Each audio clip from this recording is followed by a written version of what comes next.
መስል እምኪ እንደሌለብን አባቶቻችን በሚገርም አንደበት በሚጣፍጥ አንደበት እየገለጹት ነው። መጽሐፉም የሚለው ኢትማአወ ለእኩይ በእኩይ አላ ማኦ በገቢረ ሰናይ የም ጉዳይ ነው ማለት ነው። ቆርቦ እልል ብሎ ድግስ ተደግሶ ዳረ። ከዛስ እግዚአብሔር ተፈጥሮ ካለው ከአካሏ ከባለቤቷ ላይ ወይስ ከሚስቱ ላይ ይሄንም እንደው ጥርት አድርገው ቢነግሩልን። ሰራያ $40,000 አቀናጅተው እዚህ ፎቅ ሰርተው ቤተሰብም የሚጎድልበት እንዳይኖር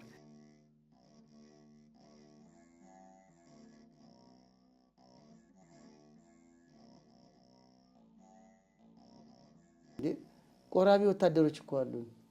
ምንድነው የሚያግደው እንዴ? ቅዱስ ላሊበላ ንጉስም ነበር ካህንም ነበር። ቅዱስ ዳዊት ንጉስነቱን ሳከ መግባት እኮ አላገደውም። ቃል እግዚአብሔር ያስተካክለዋል። አንዳንዶቹ ግን የኑሮ ጠባያቸውን ምክንያት ያደርጉና ገና ለገና ያን ኃጢአት ተለማምጄዋለሁ፣ ጉቦ እቀበላለሁ፣ እኔ እስራኤሌ ዋሻለሁ። ሁሌ መዋሸት አለበት እንዴ? ህግስ ይፈቅዳል እንዴ? ሁሌ ጉቦኛ ምን አለበት? እንኳን እግዚአብሔር መንግስት ይወዳል ጉቦኛን። ስለዚህ ግን ምክንያት ያደርግና እኔ ኮሚሽን ይላል። ደግሞ አንዳንዴ የጠይ በደንብ እኮ ሌብነት የተፈጸመ ኮሚሽን ስራ ነው የምሰራው ይላል እኮ በየመሬት አስተዳደሩ በየምናምኑ ደም አደርጉ ዳውን እየገፈፈ። ስለዚህ ያ አጠይመዋት እኔ እንዲህ አይነት ስራ ነው የምሰራው አባታችን ለቁርባን ኑሮ አይመችም ይላል። አረ ግድ የለም እሱ እግዚአብሔር ሁሉን ያስተካክላል። ስለዚህ በትክክል ለመቁረብ ያልፈለገው የግንዛቤ ማነስ ከሆነ በእውቀት ይስተካከላል። ፍርሃት ከሆነ ፍርሃቱን በቃል እግዚአብሔር ያስተካክሉለታል። የአጉል ፍርሃት እኔ ብቁ አይደለሁም መጀመሪያስ ብቁ ሆነን ነው እንደምንቆርበው? መድኃኒት እኮ ነው ህመምተኛ ስለሆነን እኮ ነው የምንቆርበው። ጤነኛማ መድኃኒት አያስፈልገውም። ስለዚህ ይሄ አጉል ፍርሃት አለ አይደል? እኔ አይገባኝም፣ እኔ አይሆንልኝም። እንደሱም ከሆነ ከምን አንጻር ነው? ፈሪያ እግዚአብሔር በመልኩ ነው ልኬቱ ሚለውም በምክረ ካህን ያገኙታል። ሌላው የሥራ ምክንያት ከሆነ ደግሞ ያን ምክንያት ከእግዚአብሔር እንዳያርቀው አድርጎ ማስማማት መካሪ ቃል እግዚአብሔር ያስተካክለዋል። ካልሆነ ግን አንዳንዴ ድብቅ ክፉ ስራ ነው። ድብቅ የተደበቀ ስራ ካለው ደግሞ እግዚአብሔር ያያል። ሚስቱ ባታየው እግዚአብሔር ያያል። አልቆርብም ያለው እየወሰለተ ከሆነ ወደ ሌላ እያመነዘረ ከሆነ እግዚአብሔር ያያል። ኃጢአተኛን ኃጢአቱ ትቆጣዋለች። ተሰውሮ ማይገለጥ የለም። ስለዚህ በእውነት ያንን ይሄን ያለው ሰው የእውቀት ማነስ ከሆነ ቃል እግዚአብሔር እንደሚያስተካክለው፣ ስራው ምክንያት ከሆነ እሱንም ምክንያት እንደማይሆን ምክንያትም እንደማያጸድቅ ስራውን መስራት ይችላል። ከኃጢአት ግን መለየት ይችላል። በሚዛን የሚበድል ከሆነ በሚዛን መበደሉን ትቶ ትክክለኛ ስራ እየሰራ ወደ ስጋ ወደ መቅረብ ነው። እንኳን እግዚአብሔር መንግስት የማይወደዋልን እኮ ወንጀል ነው። ከዚህ ያ መስተካከል አለበት፣ መቀጠል የለበትም። ክፉ ስራን ቤተክርስቲያን አታበረታታም። ቅድም እንዳልነው ግን እየወሰለተ ወደ ክፉ ተግባር እየሄደ ከሆነ ግን በራሱ ላይ ኃጢአት እየገዛ ነው፣ ትዳሩን እያበላሸ ነው። በነፍስም በስጋም ወደማይጠቅመው ህይወት እየሄደ ስለሆነ በትክክል ንስሐ ገብቶ ወደ ቁርባን መሄድ አለበት። ሚስቲቱ ምን ታርግ የሚለውን ግን መታገስ ነው። አሁንም ትታገስ፣ እንዲማር ታመቻች፣ እንዲመከር ታመቻች። ቅድም እንዳልነው ያዕቆብ እንደጸለየው ይስሐቅ እንደጸለየው በጸሎት ትትጋ። በእሷ ብርታት በመቶ አለቃው ብርታት ልጁ ከሞት ተነስታለች እኮ አይደለ? በምግባር የሞቱ ባሎች አሉ፣ ይቅርታና በምግባር የሞቱ ሚስቶች አሉ። አሁን የሚሻለው ኃይለኛ ደካማውን ይሸከም ነው አይደል? ቅዱስ ጳውሎስ እንዳለው መቶ አለቃው ማቴዎስ 8 ላይ ነው ያለው። ጎረቤቶች ምንድን ነው ያሉት? በቃ እኮ ሞታለች እንቅበር ነው። አሁንም ሌላ ሉባልታ ሌላ ነገር ሳትሰማ ያ መቶ አለቃ ጌታ ያስነሳልኛል ብሎ ወደ ጌታችን የሮጠው። ሚስትም አሁን ሌላው ነገር ትታ እግዚአብሔር የደከመ ልብ የዛለ ልብ ያስነሳልኛል፣ ነገ ከኔ የተሻለ በጎ ይሆናል፣ ከኔ የተሻለ ለቤተክርስቲያን ተቆርቋሪ ይሆናል በሚል ቀናውን በማሰብ እንደ መቶ አለቃው ትገስግስ ነው። ትወትውተው ልክ ከነናዊቷ አብዝታ ወተወተች አይደለ? ታማሚ ልጇን ጤነኛ አድርጎ ፈወሰላት። አሁንም እንደ ከነናዊቷ ሴት ባሌን ፈውስልኝ፣ አስተሳሰቡ ታሟል፣ ቆራቢነቱ ታሟል ብላ እንደ ከነናዊቷ ትወስውስ፣ ሳታቋርጥ ትጸልይ ማለት ነው። ትጩ ቸር አምላክ ይሰማል፣ ባልሽን ምሬልሻለሁ ይላል። ስለዚህ ተስፋ እንዳትቆርጥ፣ እንዳትተግስ፣ ትዕግስቷ እንዳይሟጠጥ ትጸልይ፣ ትማጸን፣ እንዲማር የሚማርበትን መንገድ በሚስማማው መንገድ በሚወደው መንገድ የሚማርበትን ነገር ታመቻች። ካህን እንዲመክራቸው፣ መምህራን እንዲያስተምሯቸው ሁኔታዎችን ታመቻች። እስከ መጨረሻው ትታገስ እንጂ ብቻ መቁረብ ራስን ብቻ ማዳን አይደለም። ባልና ሚስት አንድ አካል ናቸው። ማዕዳቸው አንድ፣ መኝታቸው አንድ ነው እንኳን ቁርባኑ። ስለዚህ በአንድነት ነው ስጋ ወደሙ ሊቀበሉ የሚገባው። ምክንያቱም ትዳር ከዓላማው አንዱ ለጽድቅ ነው። ጽድቃቸው ደግሞ በጋራ ነው። በሱ ምክንያት ተቀድሷል። ያላመነው ተቀድሷል አይደል የሚለው አንደኛ ቆሮንቶስ 7 ላይ። ስለዚህ የሳተው የወደቀው የደከመው በሱ ምክንያት ወይ በሷ ምክንያት እንዲቀደሱ ነው የእግዚአብሔር ዓላማ። ትዳር መብላት፣ መጠጣት፣ ቤት መስራት ብቻ አይደለም። በምድራዊ በጎ አኗኗር የሰማይ ቤትን መስራት ነው። ትንሿ ቤተ ክርስቲያን እኮ ነች። በእናንተ ቤት ውስጥ ላይ ያለች ቤተ ክርስቲያን ይላታል ሮሜ 16 ላይ። ስለዚህ ቤተ ክርስቲያንነቱን ሊናድ ነው ማለት ነው፣ ሊቀየር ነው ማለት ነው። እሷ ብቻ ለምን አካሏ ነው። ፍቅሯን የምትገልጠው እሱም እንዲድን ነው። ብቻዬን ልዳን ነው እንዴ? ዘአፍቀረ ብእሲቱ ነው አይደል ያለው? ሚስቱን የወደደ አካሉን ወደደ። አዎ ርዕሱ ያፈቅር። ስለዚህ አሁንም የፍቅሯ መገለጫ ብቻዬን ልቁራ ብቻዬን ልዳን አይደለም። አንድ አካል ናቸውና ሚድንበትን ለነፍሱ ብላም ጭምር ነው። የጽድቅ ዓላማ ነው። እሱም በእሷ ምክንያት እንዲድን በትዕግስት ይህን ፈተና ተቋቁማ መጸለይ፣ እንዲጸልዩ ሌሎች ማድረግ፣ እንዲማር ማድረግ፣ መታገስ እንጂ ብቻዋን እንድትቆርብ አይበረታታም። ብቻሽን ቁረቢ ብለንም መወሰን አንችልም። ከዚህ በላይ ብቻ መቁረብ የሚያስገድደው ወስልቶ ከተገኘና እስከ ፍቺ ከደረሰ፣ ሃይማኖት ከቀየረና ሃይማኖቴ አይደለም እስከ ማለት ከደረሰ እንኳን ብቻ መቁረብ ትዳሩም ሊቆም ይችላል። በፍትሐ ነገሥት አንቀጽ 4 ላይ እንኳን ቁርባን ሊቋረጥ ትዳሩም ሊቋረጥ ይችላል ማለት ነው። ምክንያቱም ወስልታ ከተገኘ ሃይማኖቱ እኔ ሃይማኖቴ አይደለም እስከ ማለት ከደረሰ ግን ይሄ ሊቋረጥ ይችላል በፍትሐ ነገሥት አንቀጽ 24 ላይ። ከዛ ውጪ እንደ አንድ ብፁዕ አባት አንድ ቦታ ላይ ፍትህ ስጡን ብለን ምናሉን ስለ ብቻ መቁረብ ነው። 70 ዕድሜ ሞልተዋል ባልና ሚስቱ። ሰውየው በፍጹም አሉ አልቆርብም አሉ። ሃይማኖቴ ነው ግን አሁን አልቆርብም አሉ። ሴቲቱ ደግሞ ታማሚ ነኝ፣ ሐኪም ጥቂት ጊዜ ትኖሪያለሽ ነው ያለኝ፣ ሳልቆርብ ልሞት ነው እባካቸዋል። አሁን በጣም ለብዬን ከባድ ሆነና አንድ ብፁዕ አባት ሄደን ጠየቅን። አባቶቻችን ለሁሉ ፍትህ በጥበብ ስለሚሰጡን ከኛ በላይ ያሉ ሊቃውንትን አባቶች ስለሆኑ ብፁዓን አባቶች እና ምን እናድርጋልናቸው ብፁዕ አባታችንን በድጋሚ ቁርባኑን ሳያምንበት ከሆነ እንዳላመነ ይቆጠራል። ግን በራሱ ምድራዊ ችግር ከሆነ ግን መኝታ ከለዩ እሷ ትቁረባ። ሄደን አጣራን። መኝታ ከለየንማ ቆየን፣ ስሜት አልባ ከሆነን ቆየን። ምክንያቱም እኔም ታማሚ ነኝ፣ እድሜያችንም ገፍቷል፣ እንደ ሙቀት ልምላሜም ርቆናል።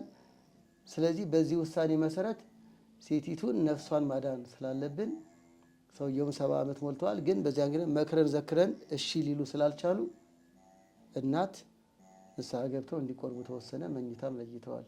የሚገርማችሁ በቆረቡ በ2 ወሩ አረፉ። ስለዚህ ባይቆርቡ ሊቆጨን ነበር ማለት ነው። ከዚህ እንደዚህ ስፔሻል ኬዝ እንበለው በጣም ከባድ ኬዝ ደረጃ ከሆነ ብፁዓን አባቶች አማክረው ሊቃውንትን አማክረው ንስሐ አባት ውሳኔ ሊወስን ይችላል። ያው ነው አይነት ጉዳይ። ከዛ ውጭ ግን ሙቀት ልምላሜ ያላቸው ጎልማሳ ሆነው አብረው እየተኙ አብረው እየበሉ አብረው እየኖሩ ግን ብቻዬን ልቁረብ የሚለው አይበረታታም። ይታገሱ፣ እንዲማር ያመቻቹ። እግዚአብሔር ይቆጥርላቸዋል ያን ፍላጎታቸውን። እንደ ከነናዊቷ ሳያቋርጡ ይጠይቁት። ያ ሰው እምቢ ያለው ሰው እኮ ምስጢሩ ሲገባው የበለጠ ጎበዝ ሊሆን ይችላል። በዚህ መንገድ ቢታይ ለማለት ነው። እግዚአብሔር ይስጥልን። ግሩም ነው፣ ግሩም ነው። ቃለ ሕይወት ያሰማልን። እግዚአብሔር አምላክ ይጠብቅልን። ወደ እርስዎ ልምጣና አሁን በተነሳው ሀሳብ ላይ እዚህ በቅዱስ ቁርባን ላይ ብቻን መቁረብ ይቻላሉ? እሳቸው በሚገባ ከሰጡት ከተሞክሮ አንጻር የሰጡት ሀሳብ አለ። የልጆቻቸውን ታሪክ አንስተው እርስዎ ደግሞ የሚሰጡን የሚጨምሩልን ሀሳብ ካለ ወደ እርስዎ ልምጣ። መልካም። በቅድሚያ ክቡር አባታችን መጋቢያ ሌላ በሚገባ ከገጠመኝ ጋራ ከብፁዓን አባቶች መፍትሄ ሀሳብ ጋራ ያቀረቡልን ነገር በእውነት በጣም ደስ የሚል ነው። ቃለ ሕይወት ያሰማልን። ማለት አሁን መሰረታዊ የስርዓቱ ምንጭ ጌታችን ያስተማረው ትምህርት ነው።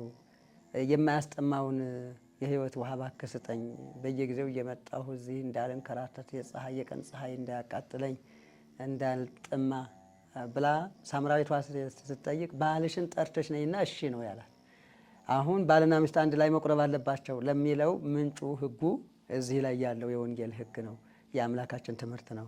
ምን ለማለት ፈልጎ ነው? ባልና ሚስት ተለያይተው አይቆርቡም፣ አንድ ላይ ነው የሚቆርቡት። ለምን ከተባለ አንድ አካል ናቸው በእግዚአብሔር ዘንድ የሚል ነው። ስለዚህ ብቻ የተለይቼ ልቁረብ ወይ እስከ ማለት ያደረሳት እንግዲህ የሚሰጣት ምክንያት እንደሆነ አሳውቃናለች እህታችን። ብቻሽን መቁረብ አትችይም፣ ጥሪውና ነይ። ጥሪና ነይ ማለት እንግዲህ አንተና ብሎ መጥራት አይደለም፣ ማሳመን ነው። እንግዲህ ጥሪው ማሳመን ህይወት ነው። ይሄ ስጋው ደግሞ አሁን ምንድነው ወደኋላ ሰው የሚሸሸው ሲባል የሚረሳቸው ነገሮች ስላሉ ነው። አንደኛ መዋቲነቱን ይረሳል። ዝም ብሎ መኖር ብቻ ነው የሚያስበው። ይሄ መዋቲነት መርሳት የሚያመጣው አንዱ ጣጣ ነው። ዝም ብሎ ሁልጊዜ እኖራለሁ ብቻ፣ አዲስ እቅድ፣ ፎቅ ቢሰራ ሌላ ፎቅ ለመጨመር፣ መኪና ቢገዛ ሌላ መኪና፣ እንዲህ እያለ በምድር ላይ ያለው ቁሳቁስ እቅድ አላልቅለት ብሎ በዛ በቁሳቁሱ ተግባር ተጠምዶ መንፈሳዊውን አካል ረስቶ መኖር። ሁለተኛ ደግሞ የቁርባንን ህይወትነት መርሳት ማለት ስጋዬን ያልበላ ደሜን ያልጠጣ የዘላለም ህይወት የለውም። አንድ ጊዜ ብቻ አይደለም ሰው በህይወት ዘመኑ ሲኖር የሚመገበው፣ አንድ ጊዜ ብቻ አይደለም የሚወለደው፣ አንድ ጊዜ ነው። ከእናት አባቱም አንድ ጊዜ ነው የሚወለደው፣ ከእግዚአብሔርም አንድ ጊዜ ነው የሚወለደው። የሚመገበው ግን በህይወት እስካለ ድረስ ይመገባል። የሚነጻውም ሰውነቱ ባደፈው ልክ ሁልጊዜ ይነጻል። የሚነጻበት ውሃ አለው እና ያደፈው ሰውነቱ አንድ ጊዜ ስሞት ወዲያውኑ ያን ጊዜ መጨረሻ መታጠብ አለብኝ መንጻት አለብኝ እንጂ መልሼ መቆሸሹ ማደፉን ላይ ቀር ለምን እታጠባለሁ ብሎ ቆሻሻን እያጠራቀመ እንደማይኖር ሁሉ ኃጢአትንም እያጠራቀመ መኖር እንደሌለበት ያስተምራል። የነፍስ እድፍ ወደፊት ሳረጅ ብሎ የሚቀጥረው ነገር መኖር የሌለበት ነው። ለእርጅና ጊዜ ለጥሮታ ጊዜ የሚባል ቁርባን ቤተክርስቲያን የላትም። ቁርባን በህይወት ዘመን ሁሉ ከኃጢአትም እድፍ የምንነጻበት አንድ ስለ ኃጢአት ስርየት የሚፈሰው ደሜ የሚቆረሰው ስጋዬ ነው። አሁን አንዱ ስጋቱ ኃጢአት ብሰራስ ተመልሼ ቆርቧል እኮ ደግሞ ለዛው እና የተጀመረውን ማቋረጡ ከኃጢአት ለመስራት እቅድ ይዟል ማለት ነው ወይ? ትክክል አይደለም። ቅድም አባታችን ሲናገሩ እንግዲህ ያው ኮሚሽን ብሎ ቀለል አድርጎ ይናገራታል። ጉቦ ናት። ጉቦን ኮሚሽን ብሎ ድሃን እየገፈፈ እያስለቀሰ ይችን መተውም አይፈልግም፣ ቁርባኗንም ይፈልጋታል። በሁለት በኩል የተከፈለ ልብ ይዞ እየተጓዘ ነው። ከሁለቱ አንዱን መምረጥ ግድ ይላል። ላቡን አንጠፍጥፎ ስራ ሰርቶ በጎ ሰርቶ የሚያገኘው ደሞዝ የተባረከ ነው፣ ያኖረዋል፣ ይጠቅመዋል። ከዛ ውጭ ግን የሌላውን ላብ እየገፈፈ መኖር ባይቆርብም አይፈቀድለትም። የማይፈቀድለት ከሆነ ደግሞ ያንን ማቋረጥ መቻል ግዴታዊ ይሆናል እና የዘላለም ሕይወት እዚህ እያመለጠው ሞት በላዩ ላይ እያንዣበበ በመኪና በተሽከርካሪ በሚሰበር በሚገለበጥ እየሮጠ የት ቦታ እንደሚወድቅ የት መቼ እንደሚሞት የማያውቀው ነገር እያለ ሞትን ያህል ተሸክሞ እየሄደ እንደዚህ ማድረጉ ተገቢ አይደለም። ይህንን ማስረዳት ነው፣ ሌላ ነገር የለም እኮ። መዋቲነቱን ማስረዳት፣ በእግዚአብሔር ፊት የተሰጠውን እድል እንዲጠቀምበት ማበርታት ግድ ይላል። አሁን በዚህ በእድፈት ምክንያት ሰበብ እንዳይደረግ የሚነጻበት ይሄ ነው ተባለ። ምናልባት ደግሞ ይህ አሁን ለኃጥአን እንጂ ለጻድቃን እንጂ ለኃጥአን አልተፈቀደም እንዳይባል ለኃጥአን ተብሎ ተነገረ። ኃጢአትን ሰበብ እንዳያደርግ ህሙማን ይፈቅድ ወላ አቃቤ ሥራይ በሚለው ባለመድኃኒትን የሚፈልጉት መድኃኒትም የሚያስፈልጋቸው የታመሙ ሰዎች ናቸው። ያልታመሙ ሰዎች መርፌ መወጋት፣ ክኒን መዋጥ፣ በሐኪም መታየት መመርመር አያስፈልጋቸውም፣ ጤነኞች ናቸውና። ስለዚህ ህመምተኝነቱን የሚያምን ከሆነ ኃጢአተኝነቱን በደለኝነቱን የሚያምን ከሆነ ከዚያ የሚፈወሰው በዚህ ስጋ ወደሙ ነው። ስለ ኃጢአት ስርየት የሚፈስ ከኃጢአት በደል የሚነጻበት ተብሎ ተነግሯል። እንደውም ቅዱስ ዮሐንስ ጠንከር ሲያደርገው ወደሙ ለኢየሱስ ክርስቶስ ያነጽሐንም ኩሉ ኃጣውኢነ። እስከዛሬ ወደፊት ኃጢአት ለመስራት ቀጠሮ አንያዝ፣ እቅድ አናቅድ እንጂ እስከዛሬ የተሰራው ኃጢአታችን እያስጨነቀን ነው፣ ምን አባታችን እናድርግ የምትሉ ከሆነ እስከዛሬ የተሰራውን ኃጢአታችን በሙሉ ኩሉ ኃጣውኢነ ነው፣ ኃጢአታችንን ሁሉ የጌታችን የኢየሱስ ክርስቶስ ደም ያጥብልናል፣ ያነጻናል። ከኃጢአታችን ሁሉ የጌታችን ደሙ ያነጻናል። ኩሉ የምትለዋ ቃል ዝም ላይ ተቀመጠች አይደለችም። ምንም ቀሪ የሚባል ነገር ሳይኖር የቅድስና የንጽህና የስርየት ኃጢአት መቀበያ ሌላ አማራጭ በሐዲስ ኪዳን የለም። በብሉይ ኪዳን እኮ በግም ፍየልም ሌላም ነገር ነበር ከስጋ መቅሰፍት የሚታደግ። ይሄኛው ከነፍስም ከስጋም በምድርም በሰማይም በዚህም በሚመጣውም ዓለም የምንፈወስበት ስጋውና ደሙ ነው፣ አምላክ የሰጠን የመጨረሻ ስጦታ። ከዛ ውጭ ሌላ መንገድ የለም። ነዋ በጎ ለእግዚአብሔር ዘያትት ኃጢአተ ዓለም ዘያትት ወያሴስል ነው የሚለው እዛ ላይ። የዓለምን ኃጢአት የሚያስወግድ ፈጽሞ የሚያጠራ ከዓለም ከኃጢአት የእግዚአብሔር በግ ይኸውና ብሎ ነው የነገረን። ቀንድ ወይም ሌላ ጅራት አልነበረውም። ጌታችን የተዋህደው የሰውነትን አካል ነው። በግ ሆኖ መስዋዕት ሆኖ ዓለምን የሚያድነው በዚህ መንገድ በመስዋዕትነቱ ስለሆነ፣ ስለዚህ ሌላ አማራጭ የሌለ መሆኑን ቅዱስ ዮሐንስ መጥምቁ ነግሮናል። በዚህ መጠቀም ሌላ አማራጭ የለም እና ስለዚህ ብቻዬን ልቁረብ ወደሚለው አቅጣጫ ከመሄድ በፊት እንደተባለው መጀመሪያ ይሄ ሰውዬ መጠራት አለበት ነው። ጥሪው ልቡ ውስጥ እስኪገባ ድረስ በተለያየ መንገድ ነው እና ይህንን መዋቲነቱን መንጽሔ ነገር መዘጋጀቱን ወደደም ጠላም ደግሞ በእግዚአብሔር ፊት መቆሙ የማይቀር መሆኑን እየተረዳ ከሄደ ሰው ጥቅሙ ከገባው ወደኋላ የሚልበት የሚያመነታበት ነገር ይኖራል ብዬ አላስብም። እና እስከዛሬ ድረስ ጥቅሙ ያልገባው ክርስቲያን በጣም ብዙ ክርስቲያን አለን። የስጋ ወደሙ ጥቅም ያልገባው ክርስቲያን አለን። ክርስትና 40 ቀንና 80 ቀን አልፎብን አያውቅም። ብዙዎች ክርስቲያኖች ይህንን ጠብቀው ይመጣሉ። ቁርባን ግን 40 ዓመትም 80 ዓመትም እያለፈብን ተቸግረናል።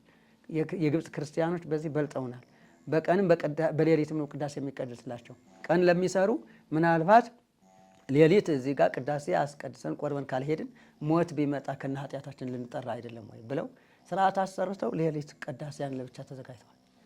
እንደገና ደግሞ ሌሊት ስራ ለሚያድሩ ቀን ላይ ቅዳሴ ተቀድሶላቸው መሳተፍ ለሚችሉ ቀን ላይ ቅዳሴ ተቀድሶላቸው ይቆርባሉ። ቀን ላይ ሌሊት ላይ ያለውን ቅዳሴ መጥተው እንዲሳተፉ አይፈቀድም። ምክንያቱም ስራ ላይ ናቸው በዛ ሰዓት። በዚህ መልኩ ክርስቲያኖቹ ጥንካሬያቸው በጣም እያደገ ሂዷል። ሰማዕታት ብዙ ናቸው። እነሱ በየቀኑ ሰማዕታት አሏቸው። እኛ ጋር ይሄኛው በመጉደሉ ብዙ ነገር እያጎደለብን ነው እና ጥቅሙን ማስረዳት ነው የበለጠ። አሁንም መረሳት የማይገባው ነገር ቢኖር የጌታችን የኢየሱስ ክርስቶስ የመስዋዕትነት የቤዛነት ጥቅም የስጋው ደግሞ ጥቅም በሚገባ እስኪሰርጽ ድረስ ስራ መስራት አለብን ብዬ አስባለሁ። እግዚአብሔር ይስጥልኝ። አመሰግናለን። ቃለ ሕይወት ያሰማልን። እግዚአብሔር ይስጥልን። ግሩም ነው ማምላክን እውነት ለመናገር እዚሁ አያይዞ አንዳንድ ሰዎች ምን ይላሉ? ኃጢአተኛ ስለሆንክ ይላሉ እና የበለጠውንም ልክ ኃጢአት ማለት የነፍስ ደዌ፣ የነፍስ በሽታ፣ የነፍስ ህመም ነው። ልክ የስጋዊ ደዌ ሲያገኝኝ ወደ ሆስፒታል እዚያውም በሌለን ገንዘብ ተበድረን ጭምር እንደምንሄደው ሁሉ የነፍስ ኃጢአት ሲያገኘንም ወደ አባቶቻችን መሄድ ተገቢ ነው። በጣም የሚገርመኝ ሀሳብ የወሰድኩት ምክንያቱም ህሙማን ብለዋል። ህሙማን ይፈቅድ ወላ አቃቤ ሥራይ፣ ህመምተኞች እንጂ ባለመድኃኒቶች አይደለም በሽተኛው የሚፈልጉት እና ስለዚህ ሁላችንም በኃጢአታችን እያመካኘን የኃጢአት መዛግብትን እየቆጠርን ከማከማቸት ይልቅ ኃጢአተኝነት ሲሰማን ወደ አባቶቻችን ወደ ዶክተሮቹ የዶክተሮቹ መከማቻ ወደሆነችው ወደ ቅድስት ቤተክርስቲያን ልንሮጥ ይገባል።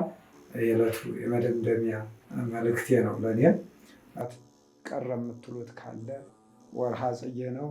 ጽጌ አበባ ነው፣ ጌጥ ነው፣ ውበት ነው ስለሆነ ያው እንግዲህ በዚህ በጽጌ ወቅት ስለ ጋብቻና ፈተናዎች ወይም ስለ ትንሽቱ ቤተክርስቲያን የሚገባ የተወያየን ይመስለኝ። ቀረ የምትሉት መልእክት ካለ መጋቢ አእላፍ ሁለታችሁም መጋቢ አእላፍ ቀረ የምትሉት መልእክት ካለ ለልጆቻችሁ የምታስተላልፉትም ካለ ልጋብዛችሁ።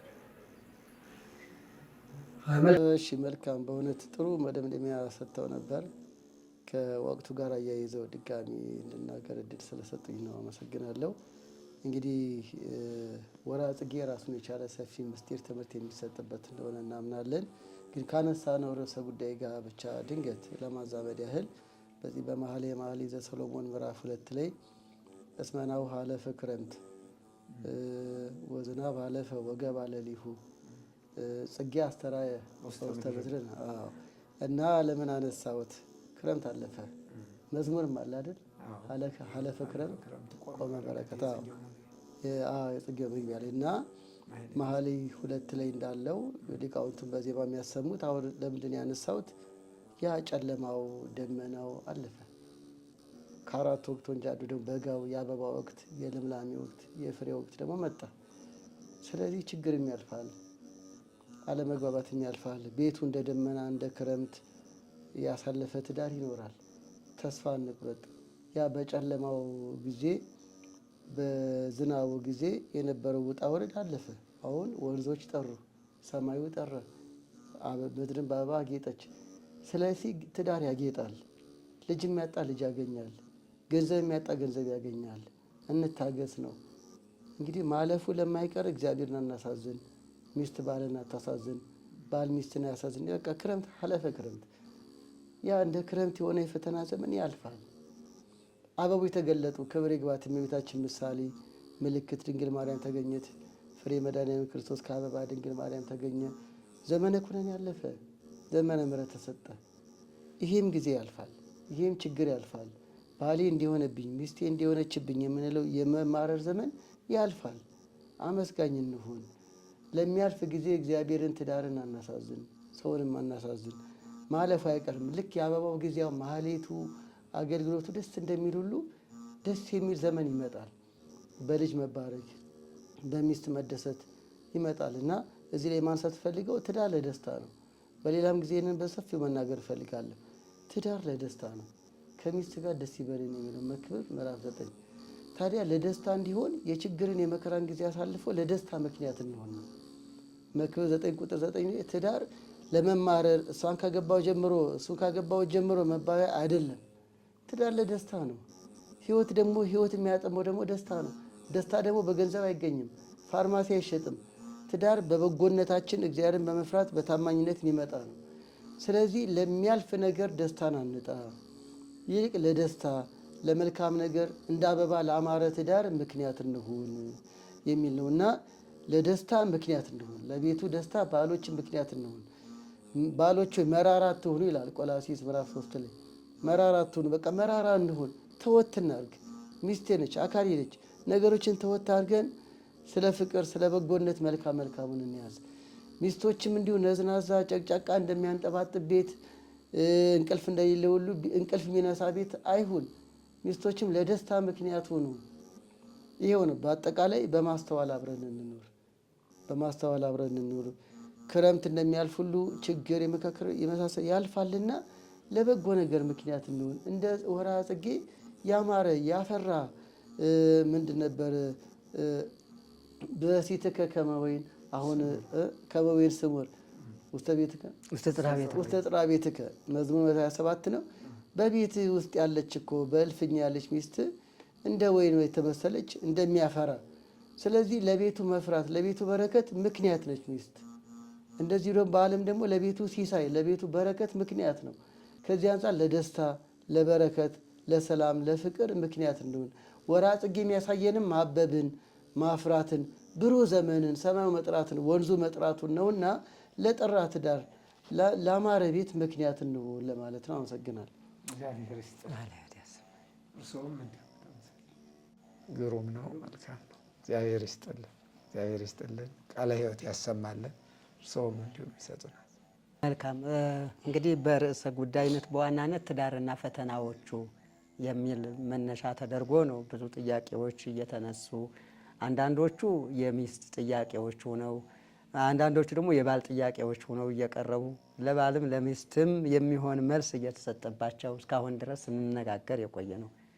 በመጨረሻ በስጋ ወደሙ ጉዳይ የተነሳው መደምደሚያችን የምስጢራትን መደምደሚያ ስጋ ወደሙ ነው እና የጥያቄዎቻችንም መደምደሚያ እሱ ነው።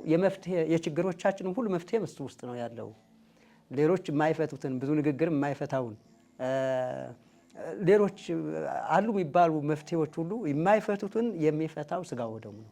አንድ ኃይል አለው በውስጡ የሚያነጻ ኃይል፣ የሚቀድስ ኃይል፣ ኃጢአትን መጸየፍ የሚያስችል ኃይል፣ መሸሽም የሚያስችል ኃይል በውስጡ ስላለ በዚህ ምክንያት መደምደሚያ የተደረገው በጥያቄዎች መጨረሻ ይኸው የስጋው ደሙ ነው። ከዚያ ጋር ተያይዞ ግን እንደው ወቅቱን በተመለከተ ጽጌ ከሰርግ ጋር አብሮ ይያያዛል ማለት መኃልየ ጥበበኛው ሰሎሞን ይህንን ሲያወድስ ክርስቶስን በሙሽራ ቤተክርስቲያንን በሙሽሪት ምእመንን በሙሽሪት እየመሰለ ሲያወድስበት የምናገኘው በዚህ ወቅት በጽጌ ወቅት መኃልየ ጽጌ ተብሎ ደግሞ ይሄኛው መኃልየ ዘሰሎሞን በሌላ መልክ በግጥም መልክ ተዘጋጅቶ የእመቤታችን ስደቷን እመቤታችንና ጌታችን ሲወዳደሱ ወልድ እሁየ እያለች ስታወድሰው እሱም እንደዚሁ እህቴ መርዓት እያለ ሲያወድሳት የሚታይበት ምስጢር ስለሆነ አብሮ ከዚህ ጋር እያያዛልና በዚህም አጋጣሚ መልእክታችሁን በዚህ የምታስተላልፉ የሚል ሀሳብ ስላመጡ እንግዲህ የሚረግፈው አበባ የማይረግፍ ፍሬን ተክቶ ነው የሚሄደው። የሚረግፈው የኛ ሰውነት ልምላሜው ሙቀቱ እያለ የሚቀጥል ትውልድ ጻድቃንን የሚያክሉ ቅዱሳንን የሚያክሉ ሰማዕታትን የሚያክሉ ከዋክብት ተክቶ ነው የሚያልፈው። ስለዚህ ትዳር ምን መሰርተው እነዛን ለማፍራት ነው።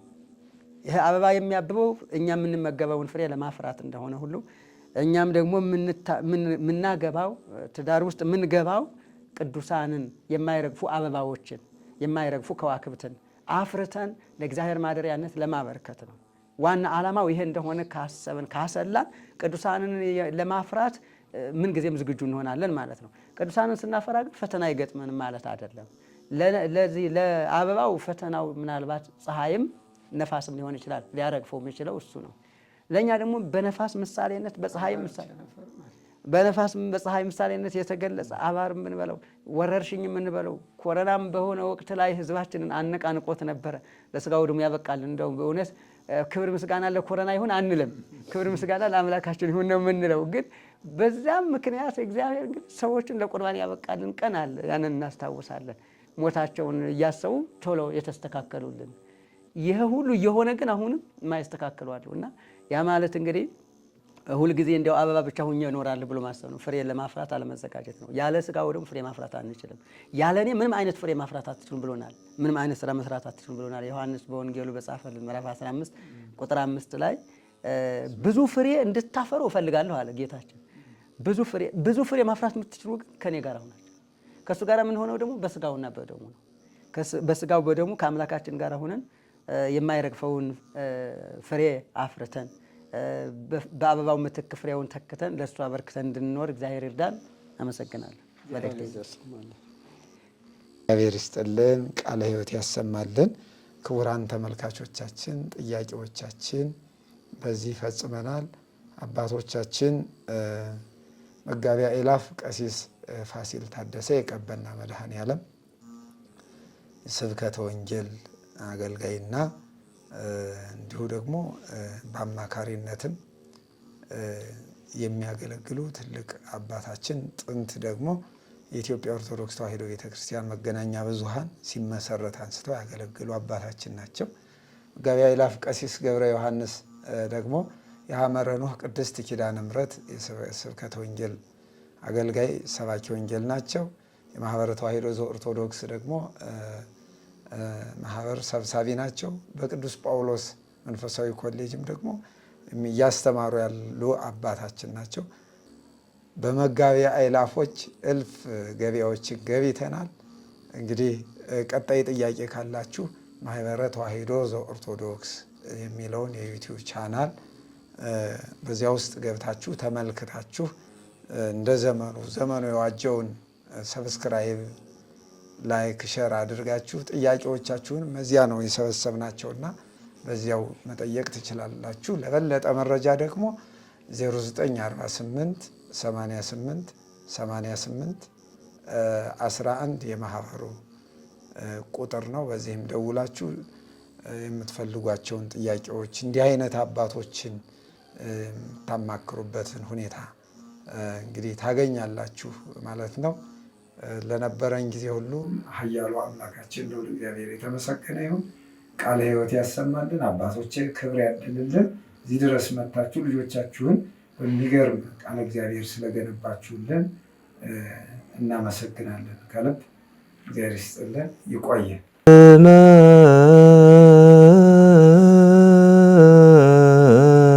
ስል